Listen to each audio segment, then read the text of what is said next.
अस्सलाम वालेकुम dear students, क्या हाल है आपके? ठीक हैं बेटा? आज की जो हमारी पोएम हम पढ़ने जा रहे हैं वो है दी डिलाइट सॉन्ग और इसको लिखा है एम स्कॉट मोमाडे ने। तो डिलाइट सॉन्ग का मतलब क्या होता है जी? एक खुशी का नगमा या खुशी का गीत। तो आज का जो हमारी पोएम है वो है खुशी का एक गीत है या खुशी का एक नगमा है। तो इस पोएम को समझने के लिए पहले हमें दो जो टर्म्स है इंग्लिश के अंदर उनको समझना जो है वो जरूरी है। एक टर्म हमारे पास होती है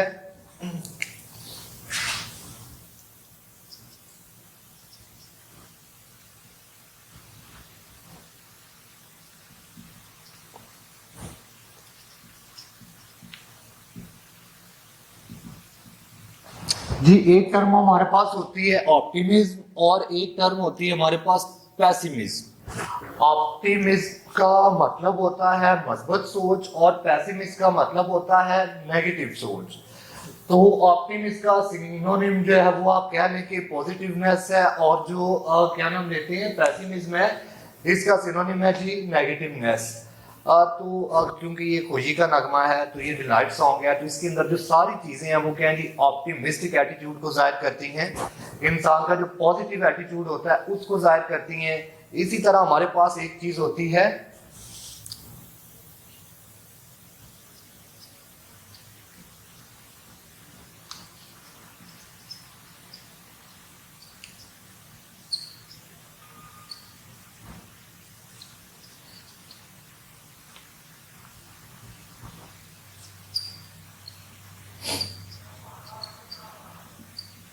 जी, इसी तरह हमारे पास एक चीज होती है पॉजिटिव कॉनोटेशन और एक होती है नेगेटिव कॉनोटेशन। तो ये भी हमारे पास लिटरेचर की दो टर्म्स है। तो कॉनोटेशन का मतलब जो बेटा वो बेसिकली होता है जिस तरह उर्दू के अंदर हमारे पास एक लघवी मतलब होता है और एक इस्तिलाही मतलब होता है।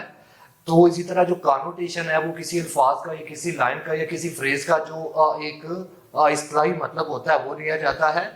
तो पॉजिटिव कॉनोटेशन और नेगेटिव कॉनोटेशन से मुराद जो है वो इनसे पैदा होने वाले हमारे तासुरात होते हैं। मतलब अगर किसी वर्ड को सुनकर हमारे अंदर पॉजिटिव तासुरात पैदा होते हैं, पॉजिटिव फीलिंग्स आती हैं, तो उसको हम क्या कहते हैं? ये पॉजिटिव कॉनोटेशन कहते हैं। और इसी तरह उस वर्ड को सुनकर अगर हमारे अंदर नेगेटिव फीलिंग्स पैदा होती हैं तो उस चीज को हम क्या कहते हैं? नेगेटिव कॉनोटेशन कहते हैं। जिस तरह मैं अगर वर्ड बोलता हूं मैं लाइन, तो मेलाइन का मतलब क्या होता है? बाइस होता है। मेलाइन का मतलब होता है प्रिजुडाइस होता है, जिसको उर्दू में हम बुगस कहते हैं, कीना कहते हैं। तो बुगस, कीना या प्राइड या बैड, इस तरह के अल्फाज जब हम सुनते हैं तो हमारे अंदर जो तासुर पैदा होता है वो थोड़ा सा नेगेटिव होता है।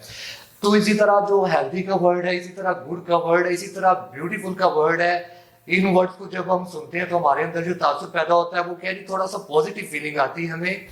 तो ये हमारे पास क्या होती है जी? पॉजिटिव कॉनोटेशन होती है और नेगेटिव कॉनोटेशन का भी मैंने आपको बताया है। तो आज की जो हमारी पॉइंट है वो क्योंकि एक डिलाइट सॉन्ग है, वो एक खुशी का नगमा है, तो इसके अंदर जितने भी फ्रेजेस या जितने भी इसके अंदर जो वर्ड्स यूज किए गए हैं वो भी हमारे अंदर क्या है? पॉजिटिव फीलिंग जो है या पॉजिटिव को हमारे अंदर जो जेस्चर है उसको क्या करते हैं जी? प्रोड्यूस करते हैं। हाँ जी, अब हम अपनी पॉइंट को जो है वो डिटेल में डिस्कस करते हैं। आई am a feather on the bright sky. अब जो पॉइंट है वो अपने आप को कहता है कि मैं क्या हूं जी? आई एम अ फीदर, मैं एक पर हूं, ऑन द ब्राइट स्काई, रोशन आसमान के ऊपर। तो इसमें क्या है? वो अपने आप को पर कह रहा है। तो इसमें एक जो लिटरेरी डिवाइस उसने यूज की है वो ट्रांसफर्ड एपिथेट है। तो बेटा ट्रांसफर्ड एपिथेट क्या होता है कि जब हम एक चीज को दूसरी चीज की क्वालिटी दे देते हैं तो इस चीज को हम क्या कहते हैं? ट्रांसफर्ड एपिथेट कहते हैं।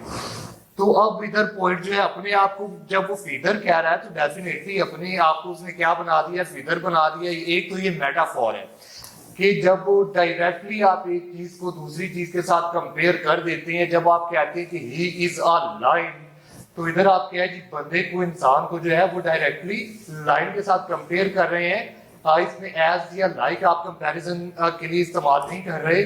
तो इस चीज को हम क्या कहते हैं जी? इस चीज को हम कहते हैं मेटाफोर। और इसी तरह जब एक चीज की क्वालिटी दूसरी चीज को हम दे देते हैं तो इस चीज को हम क्या कहते हैं जी? ट्रांसफर्ड एपिथेट कहते हैं। तो अब जो फिगर होता है, जो पर होता है, वो बहुत लाइट होता है।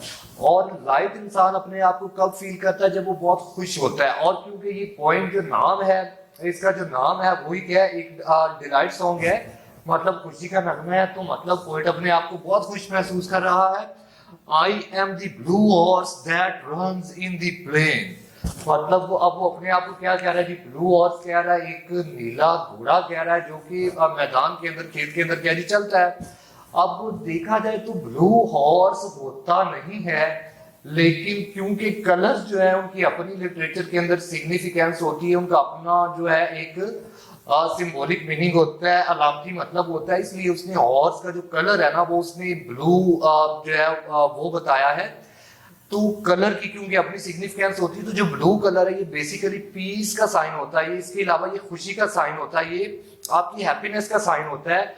तो ये फ्रेज भी इस तरह जो पोएट की हैप्पीनेस है, जो उसकी खुशी है, उसको जाहिर कर रहा है। उसके बाद वो कहता है I am the fish that rolls shining in the water. तो जब फिश जो होती है, जो मछली होती है, वो भी जब खुश होती है तो अपनी खुशी का इजहार जो है वो अपने आप को रोल करके, अटकेलियां करके जो है पानी के अंदर वो करती है, शाइनिंग इन दी वाटर। और वाटर के अंदर, पानी के अंदर उसकी जो जिल्द होती है मछली की, वो चमकदार जो है वो दिखती है। I am the shadow that follows a child. तो मैं क्या हूँ जी, वो शैडो हूँ, वो साया हूँ, जो कि एक बच्चे को फॉलो करता है। अब वो बेसिकली जो शैडो है, जो साया है, वो हर किसी के साथ चलता है, हर किसी का अपना अपना साया होता है। लेकिन इधर बच्चे को, अब बच्चे का ही जिक्र क्यों किया गया है, तो बच्चे का जिक्र करने का इधर मकसद ये है कि जब हम बचपन की हमारी जो एज होती है, जो हमारा बचपन होता है, उसके अंदर हमें किसी किस्म की कोई परेशानियां जो है वो नहीं होती हैं। इंसान बहुत खुश होता है, उसके ऊपर किसी किस्म की जिम्मेदारी नहीं होती। तो इसलिए वो बचपन का जिक्र करता है कि अब भी मैं अपने आप को बचपन में महसूस कर रहा हूँ, मैं बहुत ज्यादा खुश हूँ, मुझे किसी किस्म की क्या गम या परेशानियां नहीं है। उसके बाद वो कहता है I am the evening light the lustre of meadows. अब जो इवनिंग का मंजर होता है, जो शाम का मंजर होता है, वो बड़ा खूबसूरत होता है। और जो हल्की हल्की उसकी रोशनी होती है, लाइट होती है, वो आंखों को बहुत भली लगती है। और बहुत से लोग जो है इवनिंग का मंजर एंजॉय करने के लिए सारे समंदर पर जाते हैं या पहाड़ों पर जाते हैं। तो इसलिए वो इसका जिक्र कर रहा है। और इसी तरह द लस्टर ऑफ मीडोज। तो लस्टर बेटा हम कहते हैं चमक को, हम कहते हैं शाइन को, किसकी, मेडोज की जो चरागाहें होती हैं। तो वो भी नज़ारा आपको पता है, जो सरसब्ज शादाब मैदान होते हैं, जब हम हमारी आंखें उनको तकती हैं, देखती हैं, तो वो मंजर भी बड़ा खूबसूरत होता है। तो आई am the eagle playing with the wind. तो जब ईगल क्या नाम लेते हैं, जो अकाब होता है, जो बाज होता है, वो हवा में उड़ता है। तो ये भी एक खुशी का साइन है। आपने देखा होगा कि जब बहुत से लोग खुश होते हैं तो वो इस तरह करके अकाब की तरह उनकी मूवमेंट होती है, और इस तरह करके वो खुशी का इजहार करते हैं। आपने अगर क्रिकेट के मैचेस आप देखते हैं तो उसके अंदर भी जब बाउलर अगर कोई विकेट लेता है तो वो अपनी खुशी का इजहार किस तरह करता है, वो अपने इस तरह क्या नाम लेते हैं, बाजों को फैला के अपने आप को अकाब बनाकर, तो वो इस तरह खुशी का इजहार करता हुआ नजर आता है। तो इसलिए ये मंजर जो है ये भी खुशी को जाहिर करता है। उसके बाद है जी I am a cluster of bright beads. Bright beads मतलब जो चमकदार शाइनिंग किस्म के जो बीड्स हैं, जो मोती हैं, मैं उनकी क्या हूँ जी, चमक हूँ, मैं उनकी रोशनी हूँ। वो जब ग्लो करते हैं तो बड़े खूबसूरत दिखते हैं।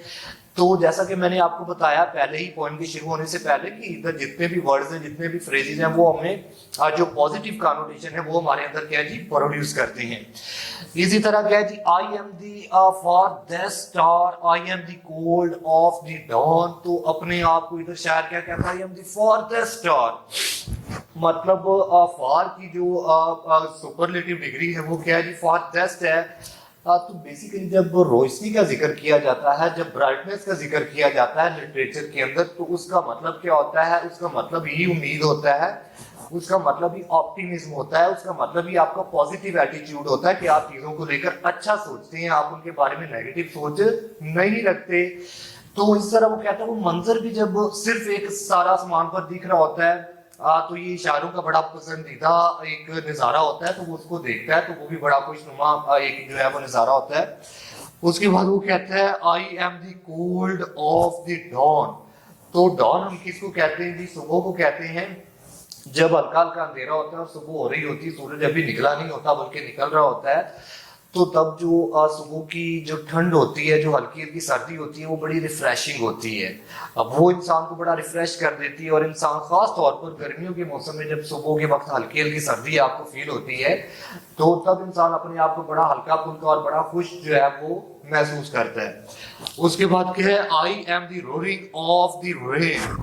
तो जो बारिश का मंजर होता है वो वैसे ही बहुत भला दिखता है आंखों को, और इसके साथ साथ जब वो बारिश जमीन के ऊपर पड़ती है या दरख्तों के ऊपर पड़ती है, तो बारिश की जो रोरिंग होती है और जो आवाज वो प्रोड्यूस करती है, वो भी कानों को जो है वो बहुत भली लगती है। तो इसलिए उसको भी उसने डिस्कस किया है कि मैं वो हूँ। उसके बाद है जी, I am the glitter on the crust of the snow. तो अभी शायर कहता है आई एम द ग्लिटर, मैं क्या हूँ जी, मैं चमक हूँ, मैं ग्लो हूँ। किस की ग्लो जी? On the crust of the snow. तो क्रस्ट जो हार्ड पार्ट होता है बर्फ के ऊपर, जो आइस होती है, जब वो बर्फ पड़ रही होती है बेसिकली, तो तब वो बड़ी भरभरी सी होती है, बड़ी सॉफ्ट सी होती है। लेकिन जब 2-3 दिन के बाद वो जम जाती है, तो उसका ऊपर वाला जो हिस्सा है वो थोड़ा सा क्रस्टी हो जाता है, वो थोड़ा सा हार्ड हो जाता है, और वो रिफ्लेक्ट करता है, उसमें से चमक आती है। तो वो मंजर भी डेफिनेटली बड़ा खूबसूरत होता है। आपको पता है कि सर्दियों के मौसम में बहुत सारे लोग जो नॉर्दर्न एरियाज हैं उधर स्पेशली बर्फबारी को देखने जाते हैं। अब वो क्यों देखते हैं? क्योंकि ये मंजर जो होता है ये बड़ा खूबसूरत होता है। I am the long track of the moon in a lake. तो मैं एक जो मून है, जो चांद है, चांद का लॉन्ग ट्रैक हूँ, मैं लंबा रास्ता हूँ एक लेक के अंदर, एक नदी के अंदर। तो जब चांद एक साइड से निकलकर दूसरी साइड पे सफर करता है, तो वो नदी के अंदर जो है वो सफर करता हुआ नजर आता है। तो ये नजारा भी बड़ा खूबसूरत होता है। तो उसके बाद है जी, I am the flame of 4 colours. तो जो शोला होता है आग का, जैसे हमारे पास बेसिक कलर होते हैं 3 होते हैं, येलो होता है, रेड होता है और इसी तरह ब्लू होता है, और चौथा रंग हमारे पास जो है वो क्या होता है जी? ग्रीन होता है। तो इन चारों क्या नाम देते हैं, कलर से मिलकर एक जो शोला उभरता है आग का, तो वो हमें देखने में बहुत खूबसूरत लगता है। इस तरह वो कहता है जी कि जितने भी कुदरत के मनाजर है, एक एक करके वो शायर जो है, जो पोइट है, वो कह रहा है कि मैं वो हूँ। जैसा कि मैंने आपको बताया कि ये ट्रांसफर्ड एपिथेट है और साथ साथ के एक मेटाफोर भी है। उसके बाद वो क्या कहता है जी कि I am the dream, I am the whole dream of these scenes. मैं इन तमाम चीजों का, जितने भी उसने कुदरती मनाजर जो है वो बताए हैं, और जितनी भी उसने नेचुरल सीनरी उसने बताई है, वो कहता है मैं उन सब चीजों को क्या हूँ जी? ड्रीम हूँ, मैं ख्वाब हूँ। उन सब को मिक्स करके वो कह रहा है कि उनकी जितनी भी ब्यूटी है, मैं वो ब्यूटी हूँ, क्योंकि मैं बहुत खुश हूँ। तो उसके बाद वो क्या कहता है, you see I am alive, I am alive. आपको पता है आई एम अलाइव, अलाइव का मतलब बेटा वैसे क्या होता है? अलाइव का मतलब होता है जिंदा होना। लेकिन इधर अलाइव से मुराद क्या है जी? मैं बहुत खुश हूँ। वो अपनी खुशी का इजहार जो है आप इधर खुले लफ्जों में कर रहा है कि I am alive, I am alive. इसका मतलब है मैं बहुत खुश हूँ, आई एम हैप्पी।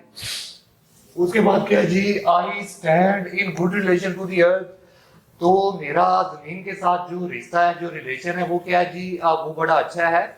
मतलब वो जमीन के ऊपर जितने भी क्या नाम देते हैं नेचुरल सीनरी है, जितने भी मनाजर है, जितनी भी चीजें हैं, तो जब इंसान खुश होता है, इंसान को किसी से कोई दुख नहीं होता, इंसान बेगम अपने आप को महसूस करता है, तब अपने आप को इंसान एक फेदर की तरह, एक पर की तरह क्या जी लाइट फील करता है। तो उसको दुनिया की हर चीज के साथ जो अपना रिश्ता है वो क्या जी अच्छा महसूस होता है। तो इसी तरह I stand in good relation to the lords, की दुनिया के जितने भी लॉर्ड्स हैं, मतलब जितने भी बादशाह हैं, मेरा उनके साथ जो रिश्ता है वो क्या है जी बहुत अच्छा है। तो उसके बाद क्या है जी, I stand in good relation to all that is beautiful. तो हर वो चीज जो क्या खूबसूरत है, मेरा उसके साथ जो रिश्ता है, मेरा उसके साथ जो नाता है, वो क्या है जी बहुत वो अच्छा है। इसी तरह I stand in good relation to all that is fruitful. और हर चीज जो क्या है जी फ्रूटफुल है, जो प्रोडक्टिव है, जो चीज अच्छी है, उसके साथ मेरा रिलेशन क्या है जी वो बड़ा अच्छा है। तो उसके बाद वो कहता है लास्ट लाइन में, यू सी, तुम्हें पता है I am alive, I am alive कि मैं बहुत खुश हूँ, मैं बहुत खुश हूँ। तो ये हमारी आज की पॉइंट थी जी, डिलाइट सॉन्ग, मतलब वो खुशी का नगमा। तो नेक्स्ट इंशाल्लाह कल जो है दूसरी पॉइंट पढ़ेंगे आगे। तब तक के लिए अल्लाह हाफ़िज़।